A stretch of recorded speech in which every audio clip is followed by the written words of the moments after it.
How freedom is the ultimate killer of productivity and creative execution. This is a video I wanted to make for a while because I've come to realizations recently in my own life, in my own creative endeavors, that you can reach there's a very counterintuitive concept called Parkinson's law. And for you guys that hasn't heard of it before, the Parkinson's law states that a project or a task expands to whatever time you assign to it. So if you have a thing that you want to achieve within the next year, it tends to take at least 1 year, perhaps even longer, because you keep postponing the work at hand until the very last moment. And this is a concept I've come to realize has quite a significance in terms of how you execute, how productive you are, and how focused you are able to work. Because I've been living a very privileged life over the last few years, have been able to create a life for myself where I can enjoy freedom and can work at my own schedule and do my own projects, and it's been a blessing. Of course, it's a huge privilege. I wouldn't trade it for anything else, but it also comes with some challenges. And this, I can already sense the comments down below. This is first world problems, and I'm not in a position to complain because this is what most people, they dream of. And it's, of course, there's some merit to those claims or those comments, but the truth of the matter is, once you experience having so much freedom as I have experienced, you realize that there is a problem with this Parkinson's law. And the reason why I just ran out of storage, we're back online. But yeah, this is the Parkinson's law in action, and I have come to realize that I've not been able to achieve the goals that I set up for myself. I've not been able to execute in the proper way, and I have not been able to focus at the work that I've chosen for myself over the last few months and few years, because probably there's many reasons, but I think the Parkinson's law is a big part of my challenge. Because the reason why I got to think about it is because I started playing around with content around about a year ago, maybe 1.5 years ago, at the same time as my very good friend Frederick Winter Larsen. I'm gonna post a link to his YouTube channel down below. We started at almost the same time, and he at this point has reached, I think, 15,000 subscribers, and he's very productive, very structured, and very focused in his work. And this is despite him working a full-time job in his daytime hours and then working before and after work on his YouTube project. So that's quite an impressive achievement. I gotta give it to him.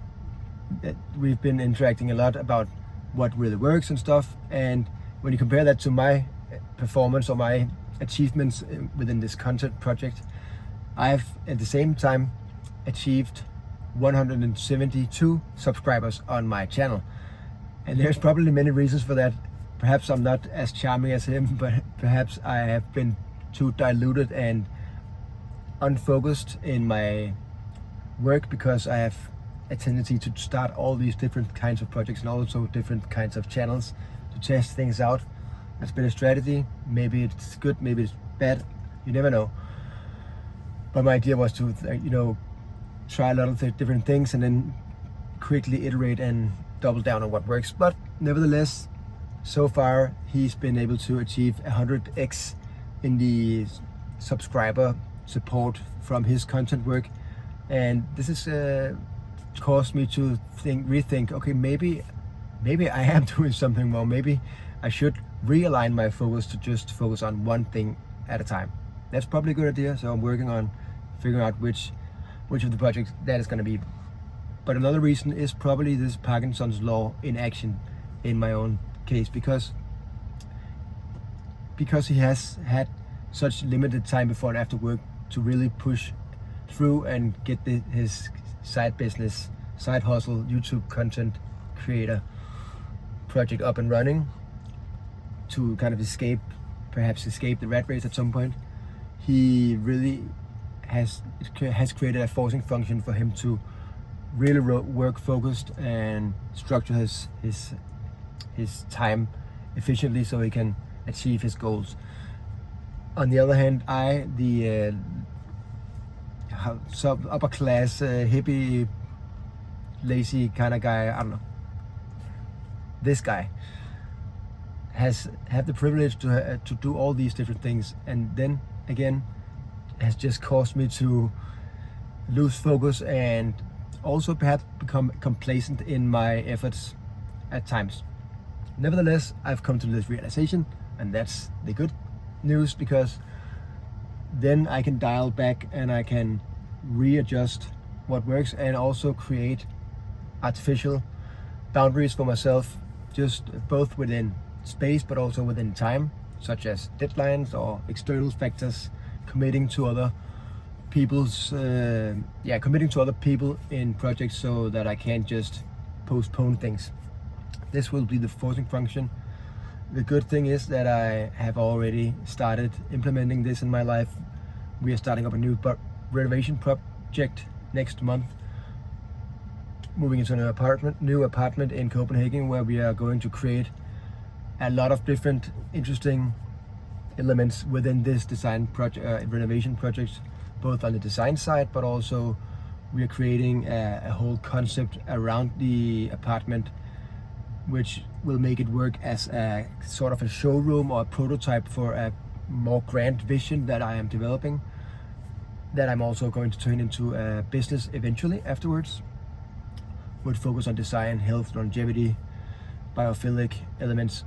More on that later, but nevertheless, just the commitment of working with the people, the workers on this project down next month, has caused me to quickly reorganizing myself and my structure of thinking to work more efficiently and more focused on other projects as well. So it's a double win effect, and I think I've finally, this is perhaps my first little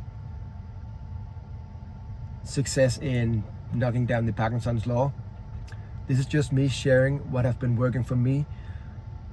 If any of you guys found any of it valuable, or if you have comments, if you have had the similar experience or different kinds, let me know in the comments below. I'd love to hear it. And I think that's all for today. Until next one, I'll see you around. I think that's good.